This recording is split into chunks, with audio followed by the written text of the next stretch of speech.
Welcome, everybody, to a new series called Numismatic Crime Adventures.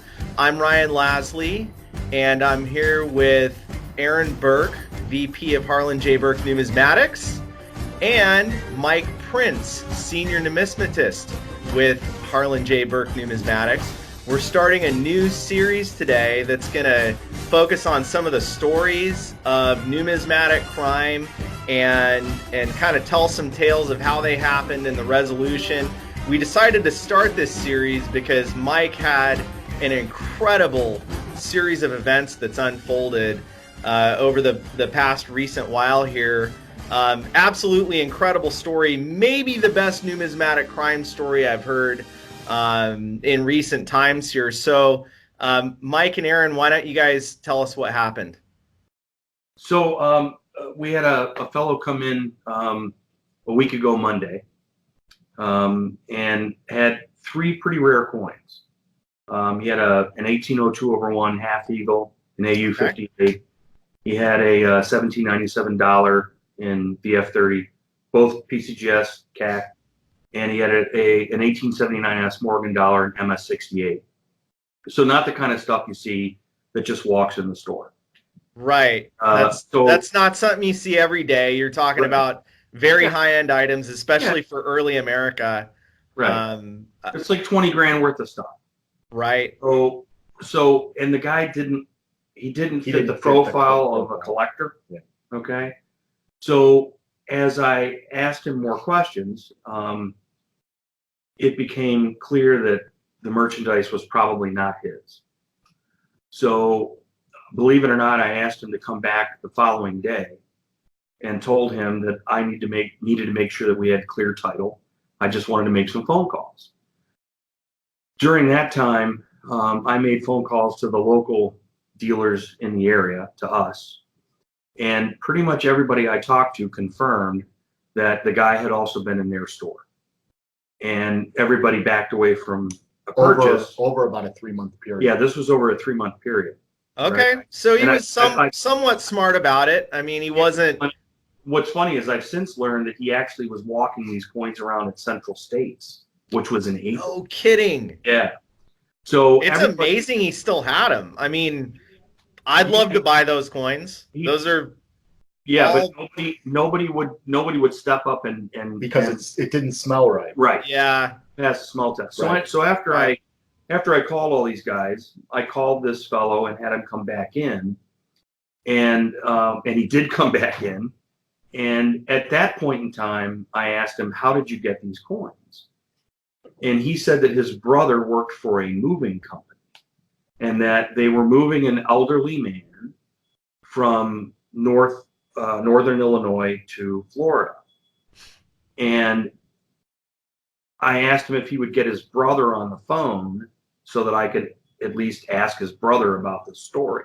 And supposedly this old man gave them the coins. Right. Supposedly they were gifted the coins. Right. Gifted the coins. Yeah. In other words, what he told me was that this old guy was, had either won the lottery or was incredibly wealthy, and he was giving all kinds of things away. It absolutely didn't pass the smell test. Oh, no way. That got significantly worse as the story developed. Right. So I talked to his brother on the phone, and while he was in the store, the fellow that was trying to sell us the coins was in the store. He got his brother that worked for the moving company on the phone.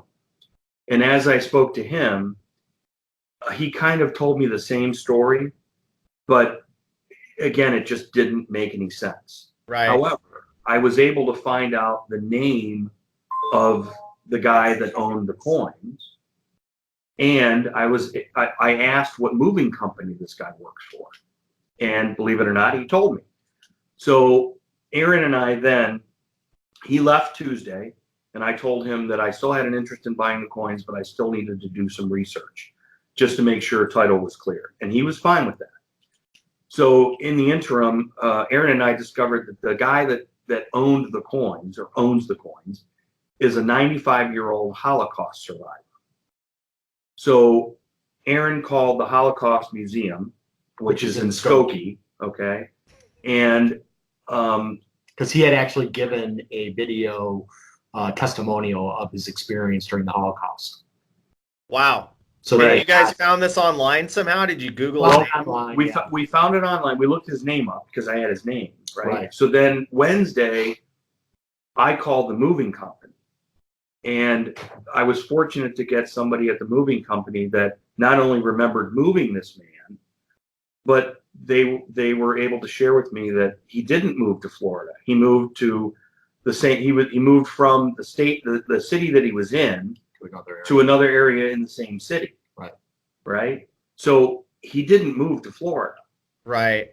Right. And so I had asked the owner of the moving company to call me, and hoping that he could at least get me in touch with this guy so I could verify if he in fact gave these coins to this guy or if the coins were stolen. Yeah. Mhm. Right. And my suspicion was this guy didn't know that these coins were missing. Right. So, and we should point out, we checked with Doug Davis. right. Talk to see Doug. if the coins were on any list Right. or anything like that. No police report ever filed. Right. And this is something good to bring up, by the way, is Doug Davis is with Numismatic Crime Information Service. Is that Right. Is that right?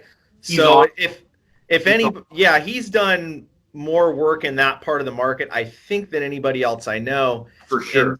And so if anybody has a suspicion about stolen coins, wants to look for roaming gypsy pictures that are like going around trying to screw people Right. or whatever, like Right. Doug Davis is the guy. He's got a Facebook page. I think he's got a website, Numismatic Crime Information Service. Check it out. Okay, keep going, guys. Also, I think what I might miss one point is that one of the things that he did when he first started researching the coins was found out one of the coins had sold at Heritage last year. And so we had Doug Davis actually contact Heritage, find out where the coin was sold. The coin was sold to A local dealer. Here. Then I was able to find out that I called that local dealer. I found out that local dealer sold it to the dealer that ultimately ended up selling the coins. No, you sold to a vest Well, they pocket sold it to a dealer. vest pocket dealer who sold it to the client. Right. Oh my God. And nobody knew where this guy moved And to. right, nobody had forwarding a way of Did- contact. I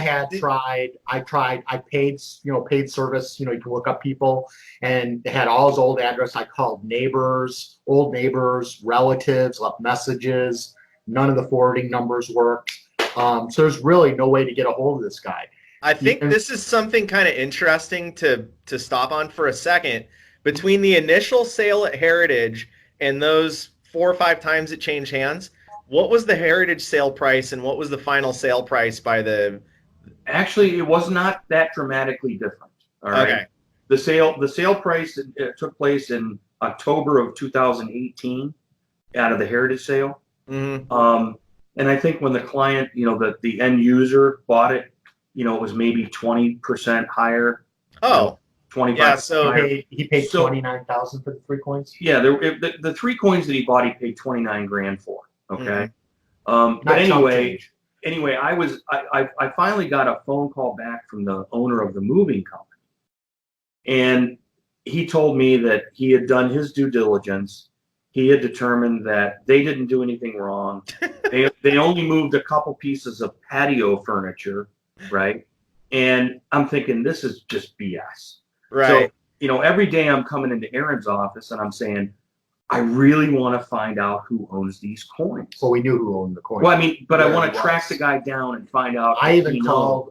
called a local synagogue in his town to find out if he was a member. Mm-hmm. They were so moved that we were trying to help this Holocaust survivor. They called the Holocaust Museum. The Holocaust Museum wasn't calling me back. They called the Holocaust Museum, their contacts. They they told them, oh, we got his call. We're working on it. We'll let you know.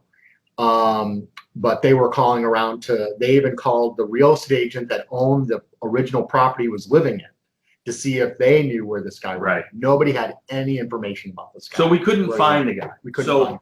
On Friday, And Mike keeps putting off the guy telling him, right? Yeah, I his keep putting car off the doesn't. guy. I Right, told him his car didn't work. The family emergency. right. It was like one, and then Mike didn't want to call from his cell phone, so I was calling from the work phone here and being like, Mike really wants to buy the coins, but Right. he's still at home. Oh my We're God. just trying to buy time. as much as we can. So That is amazing. So he comes in on Monday, right? Comes back in on Tuesday. And then Wednesday, Thursday, we buy time. Friday morning, I decided to call the local police department where this guy lived. Mm-hmm. And believe it or not, the local PD was amazing. I was able to talk to a detective who listened to my entire story. On his day off. And he was on his day off, right? So I talked to the detective at around 10 o'clock Friday morning.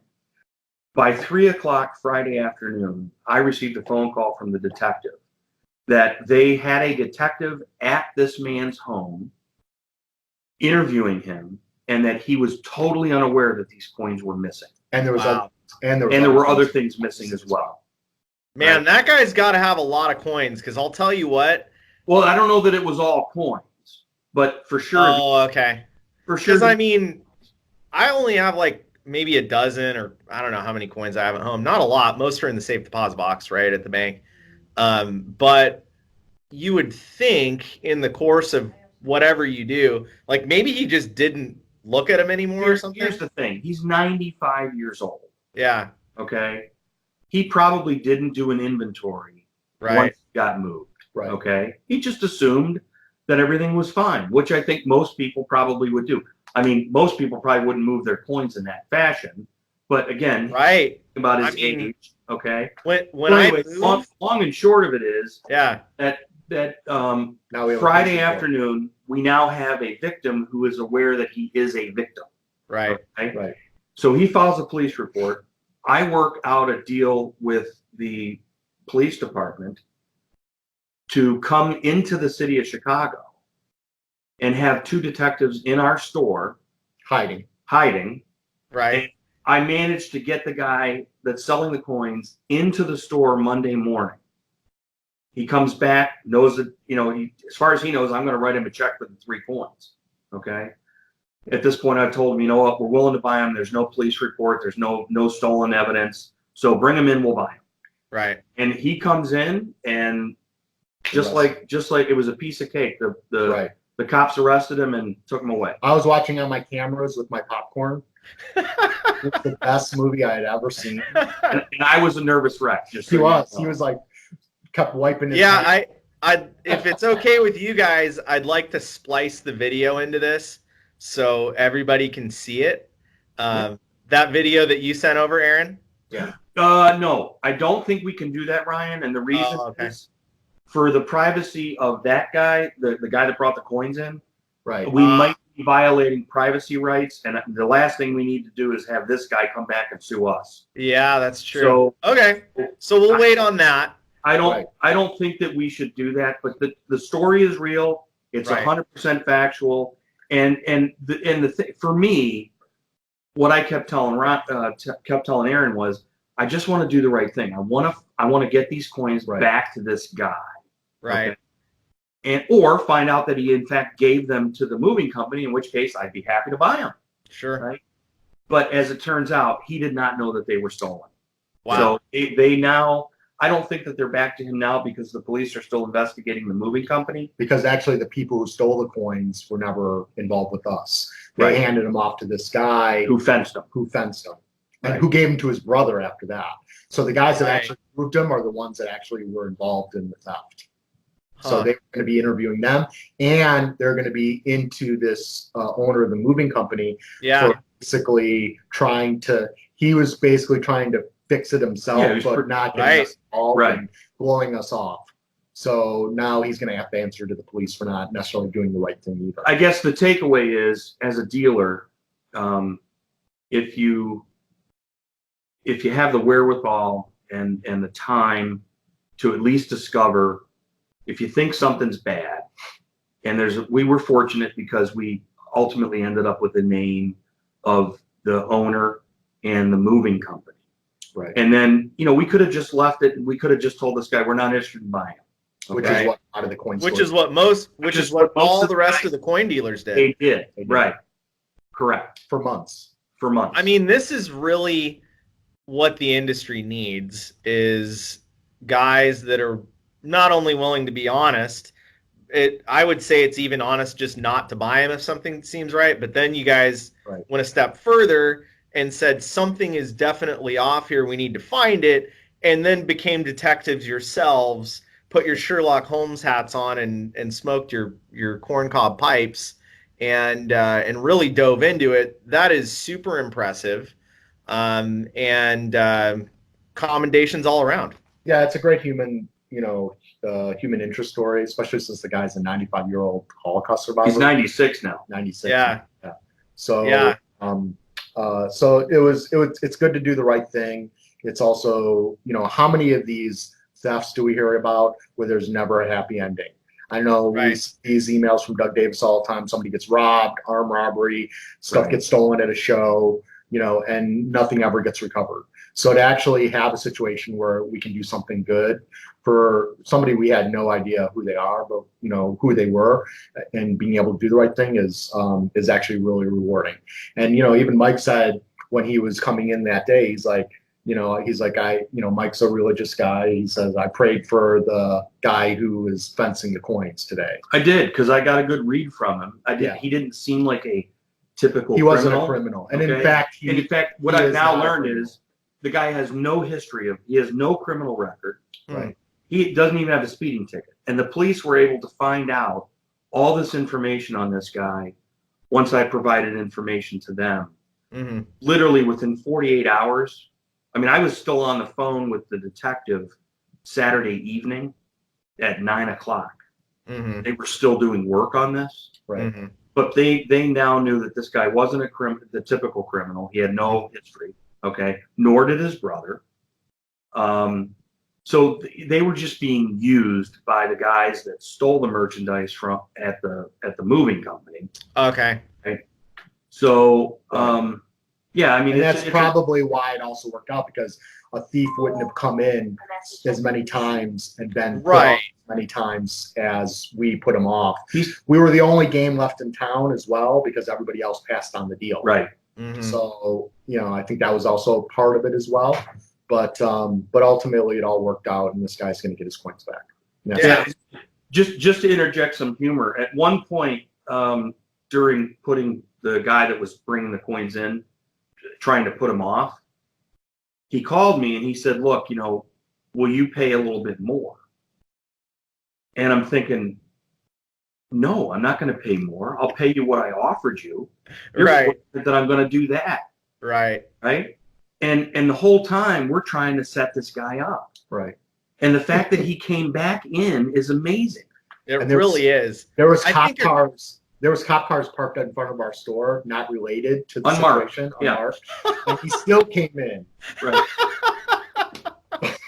Yeah. You would think a real criminal, if he saw cop cars, would have been like, "Oh, I'm out." Well, another reason why the police knew that this guy, he was a few sandwiches shy of a full picnic basket. Yeah, I was gonna say, and then coming back over and over and over and over. When you think about that, like, even if, let's just say everything was legit here, if somebody made me come back that many times to sell coins, I would have been like, forget it. Right. Are you kidding me? You guys. But he had been everywhere. Yeah. Right. Been everywhere, and that's what, in a way, makes it worse.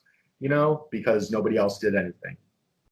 Well, but somebody did something. Yeah. A couple guys did something. That's that's the heartwarming part. That's the example that the industry can learn from. It's going to take us cleaning it up from within as the strongest way to kind of restore public trust. Or to increase public trust in the numismatic market. And this is a great example we can all learn from. Great job, guys. Thanks a lot. Thanks, Ryan. Yep. So we'll go ahead and wrap that up here. And we'll keep you guys posted on any developments that come up as the story continues.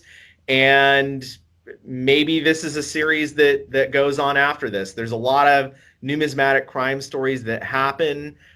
So maybe we'll keep everybody posted on that, and time to time kind of. If anybody in the coin industry has a story like this that comes up, reach out to Ryan or me, and we can film some more.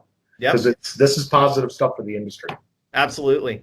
All right, guys. All Well, right. thanks everybody for joining us, and make sure to go ahead and comment on this post with your opinion on how that story unfolded. Do you have your own stories? We want some feedback, so comment on this post. Make sure to share it with your friends, and of course, stay tuned to Roundtable TV on Facebook, Instagram, and anywhere Right. else. Or Aaron's hat.